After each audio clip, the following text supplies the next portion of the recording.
Hello student, today I will discuss the map based question, and this is a series of the video lecture for the map based study based question. The first I will take the map based question from the history, the third lesson of the history, the nationalism of India. ठीक है ना। तो इस lesson में हम लोग जो question देखने वाले हैं वो क्वेश्चन कौन से होंगे, मैप स्किल्स बेस्ड क्वेश्चन होंगे। इनमें हम लोग कुछ इंपॉर्टेंट डेट्स जो हैं इनको डिस्कस करेंगे। उसके साथ ही साथ मैं आपको बताऊंगा कि उन जगहों पर आखिर घटना कौन सी हुई थी जिसकी वजह से ये जगह और ये डेट बहुत ज़्यादा फेमस हो गई। हम लोग क्लॉक वाइज सर्किल में चलेंगे और हम लोग पता करेंगे कि किस तरीके से घटनाएँ हुई। तो सबसे पहले हम लोग देखेंगे चौरी चौरा इंसिडेंट। चौरी चौरा इंसिडेंट जो है वो 1920 फरवरी में एक घटना हुई थी। और ये जो घटना थी, ये जो जगह है वो कहाँ पर है, ये जगह है गोरखपुर में। कहाँ पर है बच्चों? तो ये जगह है गोरखपुर में। गोरखपुर जो है वो ईस्टर्न डिस्ट्रिक्ट है, कहाँ का? यूपी का, ठीक है ना। और इसका जो बाउंड्री है, जो उसका बॉर्डर है वो बिहार से टच होता है, यानी कि ये हो गया आपका यूपी, हो गया होगा आपका बिहार। सबसे बड़ी बात ये है जो घटना हुई थी 1922 में हुई थी, फरवरी में हुई थी। उस घटना का रिलेशन किससे है? कार्ड ऑफ एनसीएम, यानी कि non cooperation movement. Gandhi ji ने इस दिन वायलेंस होने की वजह से जो नॉन कॉपरेशन मूवमेंट था, जो कि हिस्टोरिकल मूवमेंट था, इसको उन्होंने उस दिन ख़त्म कर दिया था। मतलब पूरी तरीके से इसको एक पॉलिटिकली डिसअनाउंस कर दिया था कि अब से ये जो मूवमेंट है पूरे इंडिया में कहीं भी नहीं रिपीट किया जाएगा, कहीं भी नहीं होगा, ठीक है ना। तो ये हो गया आपका सबसे पहला जो प्लेस है, जो कि मैंने अभी डिस्कस किया आपके सामने। इसका आपको नहीं भूलना चाहिए। अगर आपके वेब में आ जाता तो आप इसको कहाँ बताओगे कि जो यूपी है आपका, ठीक है ना। तो आपको यूपी में यहाँ पर बताना है। बिल्कुल बाउंड्री जो है, जो बॉर्डर है इसका यूपी का ईस्टर्न साइड की तरफ से, उसमें बिल्कुल आपको नॉर्थ की तरफ यानी नेपाल की तरफ भी बताना है थोड़ा सा, यानी कि नॉर्थ ईस्टर्न हो जाएगा थोड़ा सा, ठीक है ना बच्चों। तो आपको सबसे पहली बात ये ध्यान रखनी होगी, ठीक है ना। अब दूसरा जो मैप है हम लोग डिस्कस करने वाले हैं वो है 1919 का। 1919 जो मैप है वो कौन सी घटना से संबंधित है? चंपारण। चंपारण में हुआ क्या था, ये गांधी जी जब अफ्रीका से आए थे तो उनका जो सेकंड नंबर का मूवमेंट था ये, ठीक है ना। सेकंड नंबर का मूवमेंट था। चंपारण एक डिस्ट्रिक्ट है, कहाँ पर है? बिहार में है। और ये कौन सा डिस्ट्रिक्ट है? साउथ, यानी कि जो वेस्ट वेस्ट की तरफ जो है, वेस्ट जो आपका बिहार है वहाँ पर लगने वाला एक डिस्ट्रिक्ट है, जो कि यूपी के बॉर्डर से टच होगा।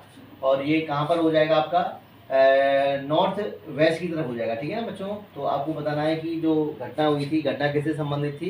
कि जो यहाँ पर जो फार्मर थे, यहाँ पर बहुत ही ज़्यादा ऑपरेज्ड फार्मिंग कर रहे थे, यानी कि यहाँ पर जो फार्मिंग कर रहे थे वो इंडिगो थी, यानी क्रॉस क्रॉप थी, कमर्शियल क्रॉप थी, कैश क्रॉप थी, जिसकी वजह से यहाँ के फार्मर जो थे मतलब जो भी प्रॉब्लम हो रही थी, जिसकी वजह से उनको ज़्यादा मात्रा में ये इंडिगो पैदा करनी होती थी। और 1/3 जो हिस्सा था किसका? ज़मीन का, उसमें उनको गेहूं पैदा करने होते थे। 1/3 के हिस्से में भी उनको कुछ जो फसल थी वो अंग्रेजों को देनी होती थी, ठीक ना, या ज़मींदार को देनी होती थी। तो यहाँ पर कोई राजकुमार शुक्ला नाम के कोई एक व्यक्ति थे, जो कि यहाँ पर बहुत ही मतलब फेमस यहाँ थे व्यक्ति थे। उन्होंने गांधी जी को कॉल किया था, गांधी जी के कहने पर चले गए थे। और इस वजह से यहाँ पर गांधी जी ने जो ऑपरेज फार्मिंग जो थी इसको ख़त्म करने के लिए गांधी जी ने मूवमेंट स्टार्ट किया। तो गांधी जी का ये सेकंड नंबर का मूवमेंट हो गया, ठीक है ना बच्चों। अब हम लोग जो तीसरा स्थान है वो है 1920। 1920 जो है वो कोलकाता स्टेशन से संबंधित है। ये कांग्रेस स्टेशन है। सबसे पहली बात तो आपको देखना होगा, ये कांग्रेस स्टेशन है। और कांग्रेस स्टेशन का मतलब कांग्रेस का एक समिट, यानी कांग्रेस का एक कोई सेमिनार होती है वो थी। इसमें हुआ क्या था घटना? सबसे पहली घटना देख लेते हैं, लॉन्च्ड एनसीएम। यानी कि इस घटना से हमें ये पता चलता है कि जो कांग्रेस था, जो कांग्रेस से जो पार्टी थी, उसने अपने कांग्रेस स्टेशन में सेमिनार में तय किया था कि एनसीएम जो है वो लॉन्च होने वाला है। और ये जो एनसीएम था वो जनवरी, ठीक ना, 1921 को स्टार्ट भी हो चुका था। तो यहाँ पर लॉन्च होने की घोषणा कब से होती है? 1920 से, जो कि लॉन्च होता है कब? जनवरी 1921 को। इसके साथ ही साथ जो इसमें एम था वो क्या था कि जो सेल्फ गवर्नमेंट्स का एंड ऑपरेटिंग फुल गवर्नमेंट, यानी कि जो सेल्फ गवर्नमेंट यानी कि जो स्वाधिकार जो सिस्टम होता है इसको प्राप्त करने का, के साथ ही साथ जो फुल गवर्नमेंट पावर होती है वो अपने हाथ में लेने का, यानी कि फुल सॉवरेनिटी होती है जो अपने हाथ में लेने के लिए बात की गई थी कि पूरी तरीके से इंडियन जो है वो सेल्फ गवर्नमेंट कंट्री बन जाएगा, सेल्फ सॉवरेन कंट्री बन जाएगा। इस तरीके से ये जो घटना आपने देखी थी। इसके बाद देखते हैं 1927 ये भी एक तरीके से सेशन से संबंधित है। कौन सा सेशन है ये? कांग्रेस। अब कांग्रेस सेशन में हुआ क्या था 1927 में, ये दिसंबर की घटना है जिसमें proposed resolution for complete independence, यानी कि जो ये घटना होती है 1929 की लाहौर सेशन की, उसका जो प्रपोजल था वो 1927 में ही बन गया था कंप्लीट इंडिपेंडेंस का, यानी कि पूर्ण जो स्वराज की घोषणा जो थी उसके पहले जो इसका प्रपोजल था वो 1927 में दिसंबर में चेन्नई सेशन में यानी कि मद्रास सेशन में पास हो चुका था, जिसके लिए इसको प्रपोजल रखा गया था और इस तरीके से ये घटना आपने देखी। अब देखिए इसके बाद जो घटनाएँ होती हैं उसके बाद हम लोग चलते हैं 1928 में जो घटना हुई थी वो कहाँ पर हुई थी बच्चों? ये घटना हुई थी बारदोली में। बारदोली जो है वो साउथ गुजरात का एक डिस्ट्रिक्ट है जहाँ पर गांधी जो सरदार वल्लभ भाई पटेल थे उन्होंने जो यहाँ पर मूवमेंट किया था वो किसके अगेंस्ट में था? इंक्रीज अनफेयर टैक्सेस, यानी कि जो टैक्सेस थे बहुत बुरी तरीके से बहुत अनफेयरली बढ़ा दिए गए थे और जो किसान थे इन प्रकार के टैक्सों को नहीं देना चाहते थे, इससे छुटकारा पाना चाहते थे।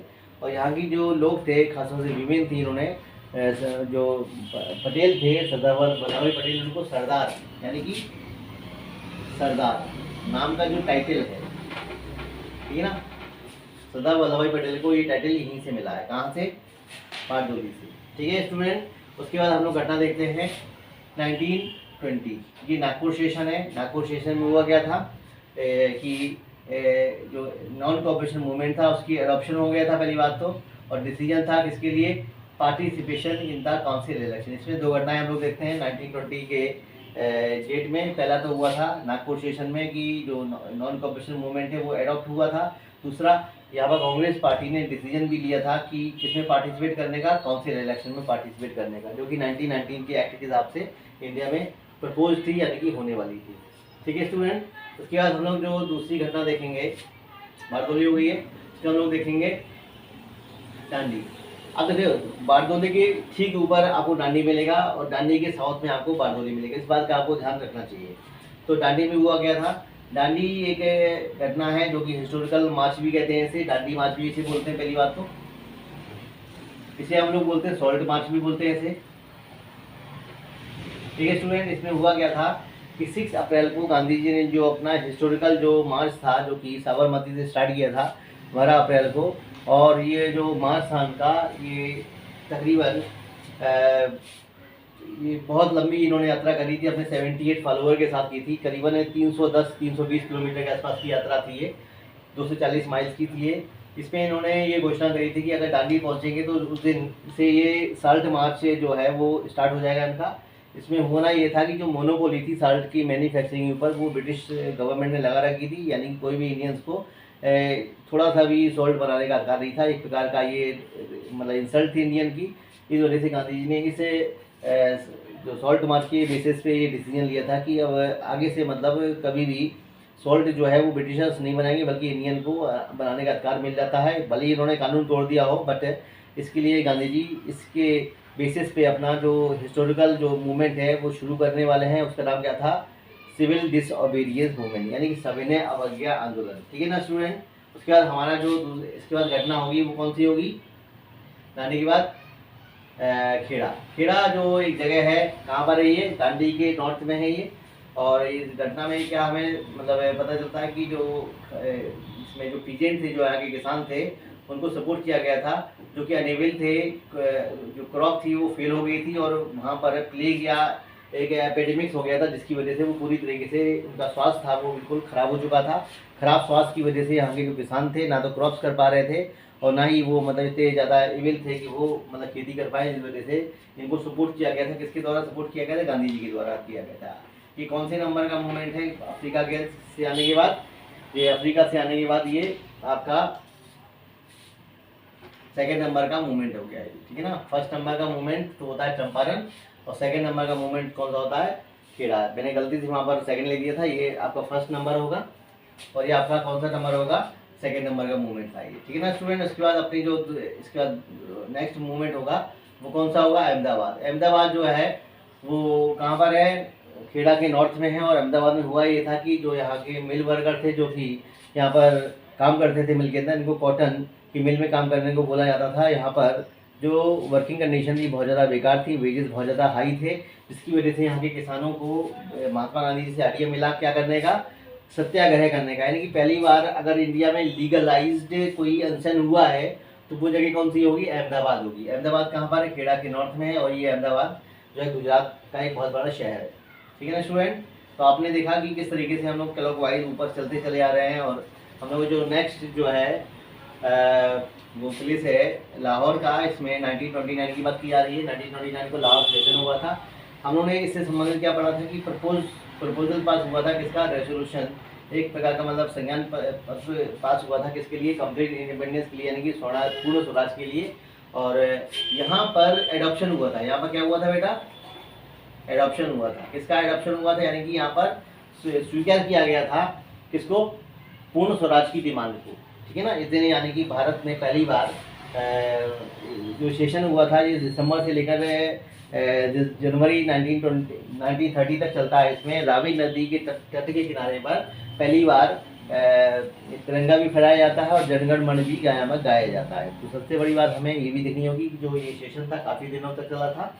इसके बाद हम लोग जो अपना नेक्स्ट देखते हैं वो है आपका अमृतसर। अमृतसर एक ऐतिहासिक घटना है जिसमें अभी आप देख भी रहे होंगे, उधम सिंह नाम की कोई मूवी है, वो भी बनने वाली है विकी कौशल के द्वारा। उसमें आप ये देखेंगे कि 13 अप्रैल को एक घटना हुई थी जहाँ पर कि बड़ी संख्या में जो लोग थे वो इस तरीके से वहाँ इकट्ठा हुए थे कि जो 2-3 लोग हैं कांग्रेस के, इनको गिरफ्तार कर लिया गया, जैसे कि सैफुद्दीन किचलू और डॉक्टर ये आपके थे। तो इन 2 लोगों को अरेस्ट कर लिया गया था, डॉक्टर सत्यपाल और सैफुद्दीन किचलू को अरेस्ट कर लिया गया था, जिसके अगेंस्ट में यहाँ पर बहुत से लोग इकट्ठा हुए थे। इकट्ठा इस वजह से हुए थे क्योंकि यहाँ पर जो 1919 के हिसाब से जो एक्ट लग चुका था, रोलट एक्ट है, उसके अगेंस्ट में इकट्ठा हुए थे, जो कि पूरी तरीके से इनह्यूमन एक्ट था। और इसका विरोध करने के लिए यहाँ पर लोग आ चुके थे। और साथ में बहुत सारे जो महिला थे, पुरुष थे, वो भी आ चुके थे, क्योंकि यहाँ पर बैसाखी का फेयर भी था उस दिन, 13 अप्रैल, जो कि बहुत फेमस दिन होता है इसके पंजाब के लिए। इस तरीके से यहाँ पर बड़ी संख्या में जब लोग आ गए तो यहाँ पर जनरल डायर था जो कि यहाँ नया कमांडर था, किसका, अमृतसर का था। और उसको जब ऑर्डर मिला कि यहाँ की जो पब्लिक हो चुकी बहुत ज़्यादा इकट्ठा, जिसको तितर बितर करने की, डिस्पर्स करने के लिए, बट पूरी तरीके से इंडियन रेस से नफरत करता था। और यहाँ पर अपने ट्रूप्स के साथ, जो कि तकरीबन संख्या में 30 के आसपास थे, उनको लेके पहुँचा और बुलेट के साथ पहुँचा। और उसने लोडेड बुलेट के साथ ही उनको ऑर्डर दे दिया, बिना उनको डिस्पर्स करने के अल्टीमेटम के साथ, कि इनको मतलब तुरंत ये भी ना बोला जाए कि आप लोग यहाँ से भाग जाएं, बल्कि उसने अपने ट्रूप्स को ऑर्डर दे दिया कि वो तुरंत अपनी गोलियाँ चला दें। इसकी वजह से हम वहाँ पर गवर्नमेंट रिकॉर्ड के हिसाब से तो 378 लोग यहाँ पर मरे थे, जबकि नॉन गवर्नमेंट जो रिपोर्ट हैं वो बताती हैं कि तकरीबन 1000 से ज़्यादा लोग यहाँ पर मर चुके थे, ठीक है ना स्टूडेंट। तो आपने देखा कि किस तरीके से मैप्स मैंने यहाँ पर डिज़ाइन किया। आपको मैं बताता हूँ कि किस तरीके से आपको प्लेस करनी है सारी चीज़ों की। तो सबसे पहले हम देखेंगे कि जो चौरी चौरा इंसिडेंट है वो कहाँ पर हुआ था। ये यूपी के कहाँ पर हुआ था, ये ईस्ट में हुआ था। तो यूपी के बिल्कुल ईस्ट में रखना है, वो भी नेपाल की तरफ। चंपारण कहाँ पर है, बिहार के वेस्ट की तरफ, वो भी नॉर्थ की तरफ, नेपाल की तरफ, ठीक है ना। उसके बाद जो कोलकाता है वो तो सभी को पता ही होगा। तो कोलकाता कहाँ पर स्थित है, मद्रास का सभी को जानकारी होती है। हाँ, इसके बारे में मैं जरूर बताता हूँ। जो नागपुर है महाराष्ट्र के बिल्कुल ईस्ट में लगा हुआ है, बॉर्डर जो है किसका, तेलंगाना का या फिर छत्तीसगढ़ का बॉर्डर यहाँ पर आपको मिल जाएगा। तो यहीं पर आपको इस तरीके से मतलब ये चला गया है, ठीक है ना। तो इस तरीके से आपको यहाँ पर नागपुर मिल जाएगा।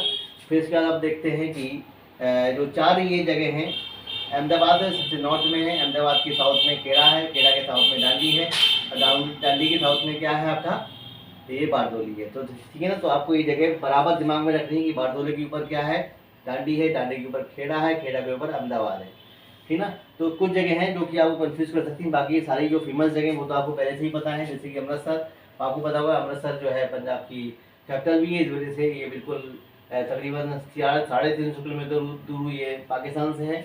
लाहौर वो पता ही, क्योंकि इंटरनेशनल जो प्लेस है वो, जाती बात है कि आपको आउट ऑफ इंडिया बताना है तो आप आसानी से बता सकते हैं। तो hope student you enjoyed this video lecture of the maps, and I will also circulate the next map on the geography, first lesson for the soil and second lesson for the water resources and third lesson for the agriculture. तो ये मेरे 3 map और आने वाले हैं पिछले मतलब आने वाले 3 दिनों में, तो आप बिल्कुल तैयारी करके बैठिएगा जिससे कि आपको जो मैप मैं बता रहा हूँ बिल्कुल फैक्ट के साथ आपको समझ में भी आ जाए. So hope student you enjoy this video lecture. Thank you for listening and watching me.